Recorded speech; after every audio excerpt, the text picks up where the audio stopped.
안녕하세요. 동물 메디컬 센터 W 한방원장입니다. 오늘은 IMT로 진단되었던 개에서 면역글로뷸린 리브감마하고 레플로마이드를 처방했던 증리에 대해서 설명을 좀 드리도록 하겠습니다. 2021년 11월 21일 일요일날 저희 병원에 내원했던 환자고요. 11.2kg의 7년형 캐스트레메일 폼비치입니다. 폼비치라고 한다면 포메라니안하고 스피치가 교잡된 품종을 얘기하게 되잖아요. 이런 모습들이죠. 몸통에 털을 깎아놓으면 꼭 사자 같은 모습을 하고 있습니다.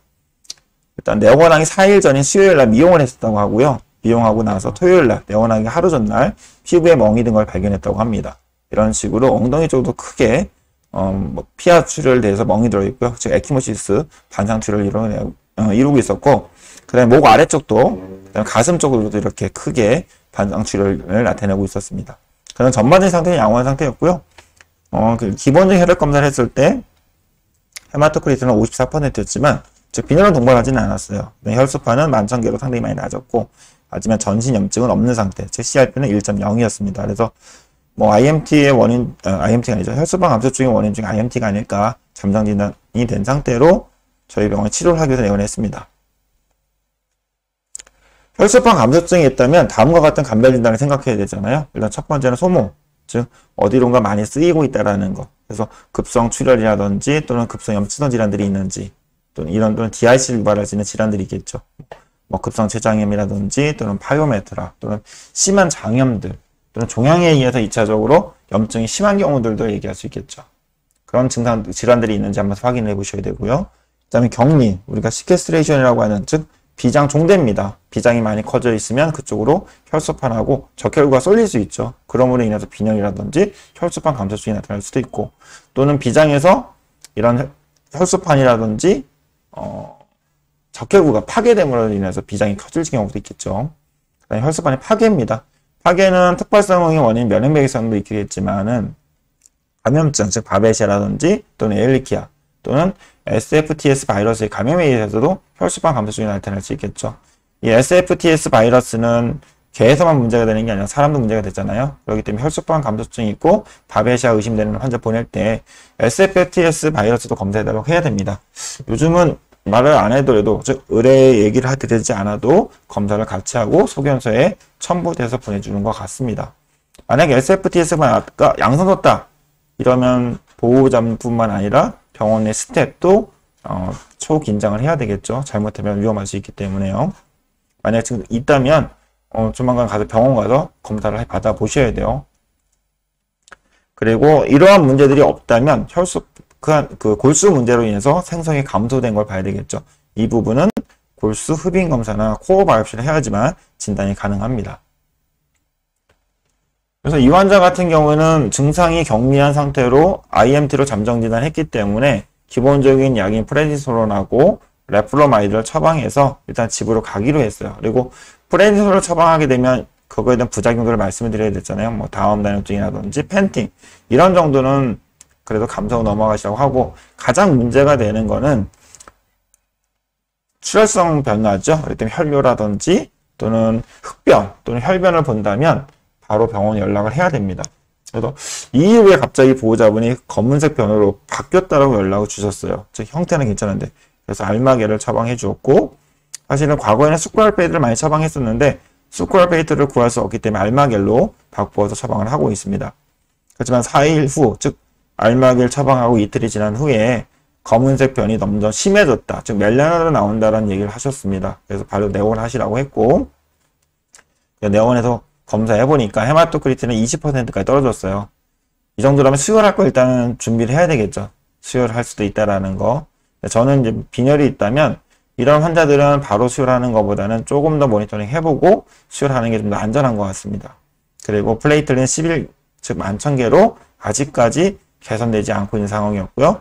TP랑 알부민 다 떨어져 있죠. 그러니까 어디론가 시혈이 생긴 거죠. 피하로 생길 수도 있고 아니면 위장관으로 생길 수도 있고. 근데 이 환자는 검은색 변을 보고 있다고 했기 때문에 위장관 쪽으로 출혈이 심해진 거라고 볼 수 있습니다. 그래서 이제 스테로이드는 못 쓰겠다, 끊어야 될 것 같다라고 보호자에게 설명을 드렸고, 면역글로뷸린, 좀 가격은 비싸지만 면역글로뷸린을 1g/kg으로 투여했습니다. 계산해보니까 한 4병 정도 되더라고요. 이것만 해도 비용이 좀 크죠. 대신 하면서 수혈하지 않기를 바랬습니다. 수혈까지는 비용이 많이 들어가니까요. 그래서 이제 4일 정도 입원을 했습니다. 혈구 검사 결과를 좀 볼게요. 헤마토크리트가 54%였는데 4일 만에 20.7% 떨어졌고요. 이 상태로 입원한 거죠. 이날 리브 감마 들어갔습니다. 근데 이 둘째 날에도 혈소판 수치는 11,000개 정도밖에 안 되네요. 그래서 보호자분에게 사실은 이제 서머포에틴을 같이 쓸 거냐 이런 고민들을 많이 얘기했는데 경제적인 어려움을 많이 호소하셨기 때문에 사실 좀 더 버텨보기로 했습니다. 그리고 이때까지만 해도 아직 레티큘로사이트 카운트는 93,000개 정도였고요. 26일 날 한 이틀째 됐을 때 헤마토크리트는 19.8% 좀 더 떨어졌어요. 그리고 아직 레티큘로사이트 카운트는 106,000개 정도. 조금 증가되지만 재생성이 왕성하다고 할 정도는 아니었습니다. 그리고 플레이틀린 다행히 44,000개로 좀 증가가 됐어요. 그리고 27일 날 이번 4일째죠. 이날 보니까 헤마토크리트는 18.3%로 전날보다 살짝 좀 떨어졌어요. 그리고 레티큘로사이트는 아직 75,000개로 반응이 없는 상태였고, 그렇지만 혈소판은 55,000개 좀 늘었네요. 미약하게만 좀 증가되고 있는 양상이었습니다. 그래서 이 11월 25일 날 스럼버포에틴을 안 사용한 게 그래도 다행이다 라고 생각하고 있고요. 그 다음에 28일 날 헤마토크리트는 16.8% 떨어졌습니다. 이 정도 수치 본다면 수혈을 하자라는 얘기를 많이 할 수 있잖아요. 근데 좀 더 다른 수치 보니까 플레이틀린은 72,000개로 5만 개 이상 넘어갔네요. 유지가 되네요. 그래서 반응이 있다고 좀 본 거고, 즉 파괴되는 게 어느 정도 이제 블락되는 걸로 좀 판단이 되는 상황이었습니다. 그리고 레티큘로사이트 카운트는 129,000개로 재생성을 이제 보이기 시작을 했어요. 이제는 적혈구도 더 손실되지 않고 재생성이 되면 증가될 거고, 혈소판이 어느 정도 출혈을 막을 수 있는 정도까지 올라왔으니까 이제 안심해도 되지 않겠나 이런 생각이 돼서 보호자한테 먹는 약으로 바꿔서 일단 퇴원을 시켰습니다. 그리고 3일 정도, 4일 정도 지난 다음에 재검을 했는데 헤마토크린 23.4% 증가됐습니다. 즉 좀 올라갔죠. 헤마토크리트. 그리고 레티큘로사이트 카운트도 37만 9천 개로 많이 올라갔어요.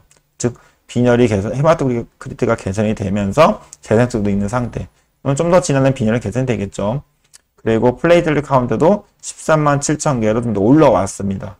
예, 일단 리브 감마 사용했던 거에 치료가 반응을 보이는 거죠. 거기에 레플로마이드 투여를 했고요.